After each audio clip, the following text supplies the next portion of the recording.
પારાવાર દુખાવો, સારવાર માટે થઈ ઘર મિલકત વેચવું પડ્યું, એટલો ખર્ચો થયો અને છેવટે મરણ આવ્યું. ડોક્ટરે કહ્યું કે તમે આમની બોડીને અગ્નિ સંસ્કાર ન કરો અને હોસ્પિટલને આપો, જેથી અમે જાણી શકીએ કે આ ભાઈને કેન્સર થવાનું કારણ શું હતું. ઘરના બધા ભેગા થઈને મીટિંગ કરી ને બોડી હોસ્પિટલને આપવાનું નક્કી કર્યું.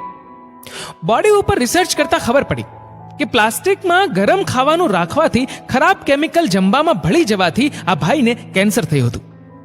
આ રિપોર્ટ ડોક્ટરોએ તેમના ઘરવાળાને બોલાવીને બતાવવામાં આવ્યો અને તેમને આ ભાઈના ખાવા પીવાની ટેવ વિશે પૂછવામાં આવ્યું. ત્યારે તેમણે કહ્યું કે તેને ચાની આદત હતી અને દિવસમાં 4-5 વાર ચા પીતા હતા. તપાસ કરતા ખબર પડી કે તે જે દુકાનમાં કામ કરતો ત્યાં પ્લાસ્ટિકના કપમાં ચા આવતી. ડોક્ટરે તેમની સાથે કામ કરતા અને પ્લાસ્ટિકના કપમાં ચા પીતા સર્વિસ સ્ટાફનો મેડિકલ ટેસ્ટ કરાવ્યો તો બીજા 2 જણમાં કેન્સરની અસર જણાઈ અને તરત જ તેમને સારવાર લેવા માટે કહેવામાં આવ્યું. તમને થશે કે આટલી ખરાબ વસ્તુ સરકાર કેમ બનાવવા દે છે? સરકાર આપણને પ્લાસ્ટિકનો ઉપયોગ ન કરવા સમજાવે છે, પણ આપણે ક્યાં સમજીએ છીએ?